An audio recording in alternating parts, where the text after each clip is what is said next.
Good morning, everybody. How are y'all? Welcome, Village people. I am so happy to be with you all here this morning. I didn't really realize even until I was walking in how much I personally just need to be here with all of you this morning. I didn't get to be in church last Sunday. I'm a pastor over at Brentwood United Methodist Church, and so usually I'm there every Sunday morning, but I was driving home from a wedding that was out of state last weekend, and it just kind of felt like something was off all week, like there was just a rhythm that had been kind of interrupted, and it really wasn't until I was walking through the doors here this morning that I realized I just needed to be with the people of God. And so I am so happy and glad to be here and thankful for your invitation to come and preach to you this morning. I pray that God's Spirit will be with all of us. So I want to start out this morning by telling you something interesting I read about recently. It is about a building. And specifically, it is about this building right here, which is called The Shard. The Shard. It is a building, skyscraper that is in downtown London. Some interesting facts about it. It is the tallest building in all of Western Europe. And it was designed by this guy who I'm told is a very famous architect. His name is Renzo Piano. Sounds like an architect's name. Renzo Piano designed this building, and he's designed like a lot of famous buildings all over the world. But this one in downtown London, the Shard, he considers to be sort of his masterpiece. This is his signature building. Now, at first, when you look at this building, or at least when I first looked and saw pictures of this building, I thought, this seems like it's a little out of place. Right, it's right in the middle of downtown London. It's surrounded by all of these other buildings and structures that are like centuries old. You've got like, Big Ben and the London Bridge and Parliament and all of these like famous London landmarks all around it. And then you've got this giant modern skyscraper that was just built in 2012. And originally the story goes that Renzo Piano did not want to build this building. A developer came to him and they had lunch, and he gave him the vision for this building, and Piano said, I can't build this. It would just be too incongruent with the surroundings. And that's like a big no-no for architects, I guess. You want your buildings to like really fit in to the context. But the developer really pushed him and he begged him, and so Piano began the initial designs. And he knew that if he was going to make like a really special building, if he was going to make it work, it was going to have to live up to the dream of being this vertical city in the middle of downtown London. Piano knew that he was going to have to make use of an element that is kind of in short supply in downtown London. He was going to have to make use of the element of light. Light. Now, I don't know if you've ever visited London or not. It's not the sunniest place in the world. In fact, I looked it up on the European Weather Service. It is partly cloudy or completely overcast in London 320 days of the year. So Piano knew that if he was going to create this masterpiece of architecture in downtown London, he was going to have to be very creative with how the building used and captured light. And that's exactly what he did. And so this building, it's constructed out of these like special glass panels and different types of shade. It actually changes shade during the day to reflect the different levels of light that happen from morning to night. In fact, depending on the time that you view the building and from the perspective that you view it, you can actually see different types of buildings. The effect that this has is that you see the city reflected in this building in different ways depending on where you stand. So instead of seeming totally out of line with the buildings around it, it actually sort of blends in to this city. So for instance, on certain sunny days, you can see a complete reflection of the Thames River in the side of this building. It looks like another river sort of just flowing upward into the sky.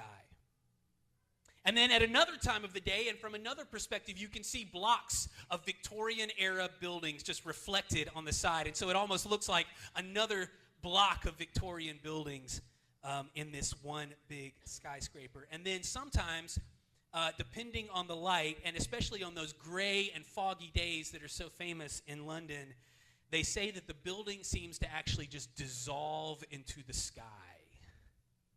And one architectural critic, when she was writing about this building, she said that when you view it, you can't view this building the same way that you view other buildings or other pieces of architecture.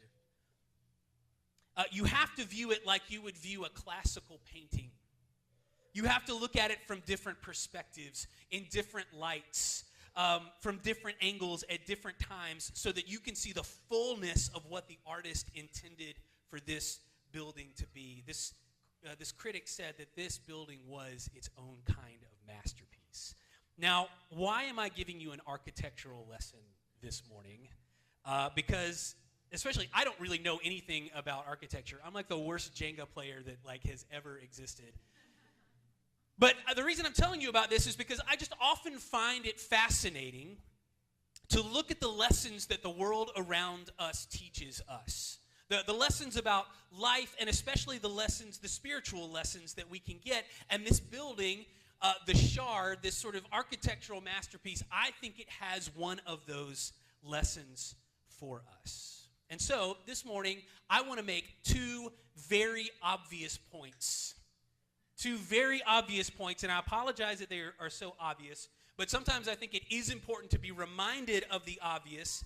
And so these obvious points have pertinence for us in the world, I think, and also for our spiritual lives. And so here is the first obvious point that I'm going to make today. Number one, light changes everything it touches. Light changes everything it touches. Whether it's paintings, whether it's nature, whether it's you or me, light changes things, and it changes how we perceive things.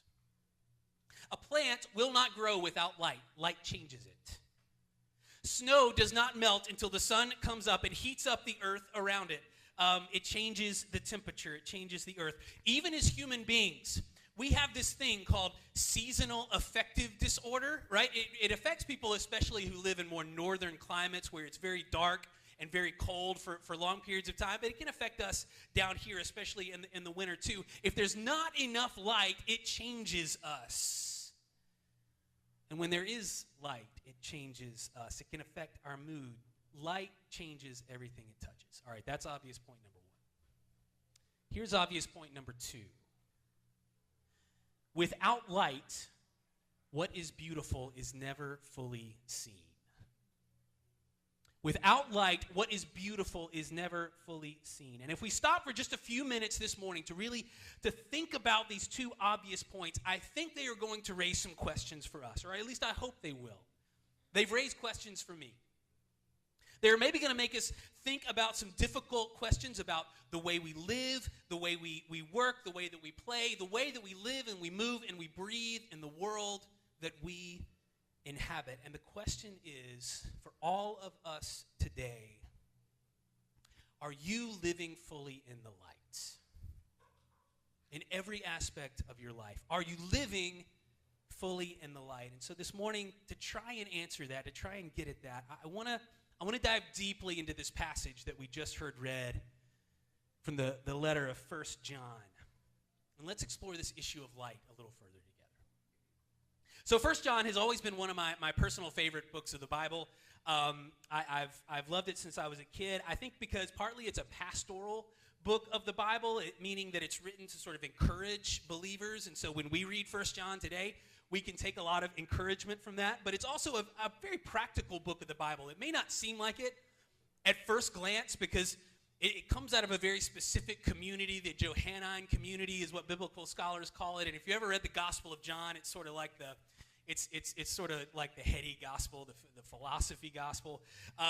And so this letter was written to that same community. But if you actually dig deep into it, it actually is a very practical book of the Bible, because what it's trying to teach believers is what they should believe and what impact those beliefs have on their lives.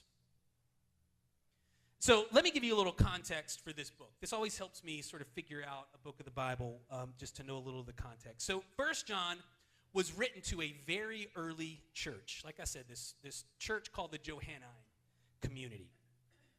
And this was a group of Christians. They would gather weekly, probably in somebody's home, and they would get together, and they would sing, and they would pray, and they would have communion, and they would baptize people. Basically the same stuff we're still doing 2,000 years later, right? These folks are doing that. Now, this letter, 1 John, scholars think that it was probably written about 60 to 70 years after the death and resurrection of Christ.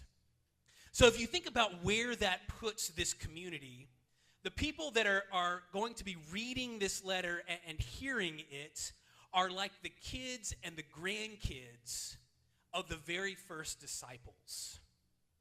Right? I mean, there may have been a few old-timers that were around that had been around on the day of Pentecost, and they're probably sitting in the back going, "You're doing it wrong." But for the most part, this is like the second and third generation of Christians. And they're meeting together to have church. Now, remember, this is mostly like an oral culture still at this time. So the way that the gospel is passed down is by people standing up and telling stories about it. And originally, it was like the very first people who witnessed Jesus. They were telling, "This is what I saw, this is what it was." And those stories kind of keep getting passed down. But of course, what happens as stories are passed down is that sometimes, over time, there were some people that started to tell the story wrong. You know, maybe they got a little fuzzy on the details, or they weren't quite sure if this happened. And specifically in this Johannine community, one of the things that was happening is that there were groups of people, scholars think, that started to doubt whether parts of that Jesus story were actually true. I mean, we could demonstrate that this morning, right? So it's like if we tried to play a game of telephone, and I wanted to say something about your church. And so I whispered into Allison's ear, "The is the best church." And then she just kind of passed it down, and by the time it got all the way over here, it was, "I like starch on my shirts." And you're like, "I know this is supposed to be about the church, so we're supposed to wear starch shirts to church? What is going on?" This is kind of, right, this is happening over generations. The message is just sort of getting lost. And so the writer of 1 John, what this writer wants to do is set down for this community. He wants to put it on paper. He wants to put the truth. This is what you are supposed to believe as followers of Jesus Christ. And so to do that, the writer makes 3 bold statements about who God is in this book. The first statement is that God is righteousness. And then he wants you to know that God is love. And then he wants us to know the thing we're talking about today, that God is light. Now, why would the writer want us to know that God is light? Well, here's why that's important. Because apparently in this community, this 1 John community, there were a lot of people that were just fine with talking the talk of Christianity, but were having problems walking the walk. So they could tell you about Jesus. They could tell you like the theological significance of the crucifixion. They could use big theological words like justification and sanctification and atonement, and they could talk the talk of Christianity. But then when it came to Monday morning, they would go out to the market and they would treat their neighbor like garbage. They would gather on a Sunday around the communion table, and they would talk about acceptance, and they would talk about family, and then they would go home and they would be absent spouses and parents. They would use all of this flowery, wonderful language on Sunday about putting Christ first in their lives, but nothing they did the next week would prove that that was the case. In short, they were talking as if they had this hot, burning light of God in their lives, but the way that they lived betrayed the fact that it was basically just like a tanning bed version of faith. And the writer of 1 John wants his followers to be sure that they know that the truth is that for that community back then, but I think this is true for us today, for you and for me, for all of us, we have a real tendency sometimes to want to hide our lives in the shadows.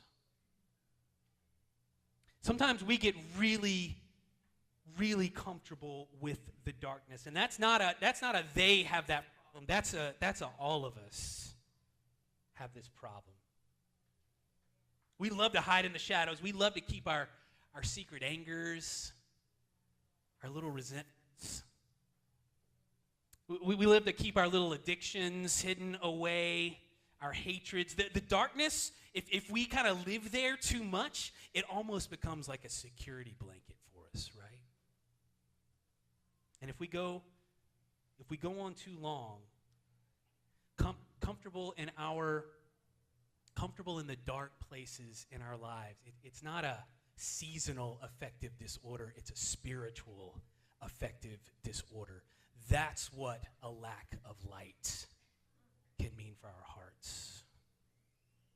And that's why it is so important for the writer of 1 John to get this point across, that God is light, and in him there is no darkness at all. You cannot just talk the talk without walking the walk. The walk will be the reflection of that light in your own life. And if we let that light in, even just a glimmer of it, into our hearts and our lives, then there can be no darkness in us. Because light changes everything it touches. Even you and me. So there's this phrase that we use in theology sometimes. The phrase is imago Dei. You probably maybe heard that used before. It literally means the image of God. And it's how theologians talk about the creation of human beings. It comes from Genesis chapter 1, verse 27, which says, God created humanity in God's own image. In the divine image, God created them, male and female, God created them. And what this verse means is that when God created human beings, God created all of us in his very image to be reflections of who God is. Now, that doesn't mean that we are God, but it means that we are like God in the way that we are created. So C.S. Lewis, who is the great Christian author and teacher, he says it like this, that the world is basically like a sculptor's workshop. And a master sculptor is creating all of these masterpieces, and they start out as rock and clay and things that are ugly and ordinary, but in the hands of this master artist, they become something beautiful. And that Lewis says, that is what we are. We are what comes out of the workshop of this master artist. That's the Imago Dei. A few weeks ago, I was in Rome, Italy. I'd gone over there for a friend's wedding. He had invited me over. If you don't have a friend who wants to get married in Rome and invite you, I really recommend you get one of those friends. It's awesome. So you know, I was suffering for the gospel and went over to help my friend with this wedding. And one day I had the afternoon to myself, and I was just kind of walking through Rome. And if you've ever been there, you know that they have they have all these little museums just kind of all over the place. They'll just take like these old churches or old ancient buildings, and it's like one family's art collection from 500 years ago, and they'll just put them all in there. And so I was just kind of walking around. I had no real plans. I was near the Borghese Gardens, and so I was just looking for maybe something, a cool museum to just sort of wander through to kill some time that afternoon. And I wandered down this little side street, and there was a church that was a museum. So I read the plaque in English about what it was. It was just this family's paintings. And so I thought, oh, okay, cool. I'll just wander through here for a little while. So I walk up the stairs, and I'm about to go into this church, and I look, and I see that the doors are completely locked. In fact, there are chains around the doors. And I went, okay, guess not. Yes, I won't be doing that. And there was a sign posted on the door. It was in Italian. Now, I don't read Italian or speak Italian. So I had to take my phone out and do the Google Translate thing. And what Google told me that this sign said, basically, is it translated to this: museum closed, power out, no lights. So I just walked away and thought, oh, okay, well, I'll find somewhere else. But as I was walking away, I think that's when that second obvious point really, really hit me. It's not just that light changes everything it touches, but without light, what is truly beautiful will never be seen. And this, I think, is the second big message that the writer of 1 John has. and wants us to know. We can fill our heads with all of the right things to say. We can know all the most beautiful doctrine. We can talk about the beauty of God and the beauty of Christ, but if we do not have the light of Christ in our hearts, what is beautiful in us, that imago Dei, that will never be seen by the world. And in fact, what I think the problem in the world is today is that our cities and our towns and our homes and sometimes even our churches are filled with works of art. That's you. That's me. We are the imago Dei, and yet sometimes there is just no light to see it. Because without light, what is beautiful will never be seen. And if that's you this morning, if you're sitting here and you feel like your life, it has sort of been like wandering around a museum with all of the lights turned out, and this morning I have an invitation for you. It's an invitation to step into the brightest, most glorious light you can ever experience. I'll close with this.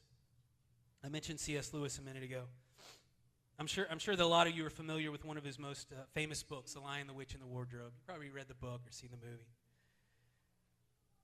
Well, if you're not familiar with it, let me just give you this brief synopsis. The evil character in The Lion, the Witch, and the Wardrobe is the White Witch. She is representative of evil, and the way that she has spread evil throughout the land of Narnia is that she has created an eternal winter where it is dark and cold all of the time. There's no light in this world. And she has this power that if she gets people into her grasp, if they can be tempted and overcome by her evil, they are turned into stone. They become statues, sculptures. And she collects these sculptures in her house, and it's sort of like this museum of horrors, right? Well, fast forward to the end of the book. Aslan, who's the lion who represents Christ, he's killed, but he rises from the dead, and he defeats the White Witch. He defeats evil, and then in one of the closing scenes of the book, Aslan is walking through the land of Narnia, and everywhere he steps, light begins to break through in this cold and dark land. And when he gets to the White Witch's house, and he walks through that room full of sculptures, all of a sudden, these stone works of art begin to come alive. And Lewis says, that's what it means to live in the light of Christ. It's not just that God is this master artist who has created this piece of stone, but it is actually that the light of Christ makes the sculptures come alive. That's the kind of work of art we can be when we experience the light of Christ. It changes us, and what is truly beautiful inside of us comes alive. So this morning, we have a chance to experience a little bit of that light. We're going to participate in a sacrament called communion. And communion is a remembrance of what Christ did for us. It is a reenactment of the Last Supper when Christ told his disciples that this is what I'm going to do, this is what it is going to mean, and they didn't quite get it at the time. But they would get it soon enough when the light would dawn on that third day. And so we will reenact that, but it's more than just a reenactment. It's more than just a remembrance. This morning, if you are feeling as if you are in need of light in your life, this is a chance this morning to experience that. That's part of what communion means. It's a giving of grace, a giving of light to each of us. And you're all invited. You don't have to be a member of this church. You don't have to go to any church. All you have to do is want to experience a little bit of light. That's the only requirement. And so you're invited.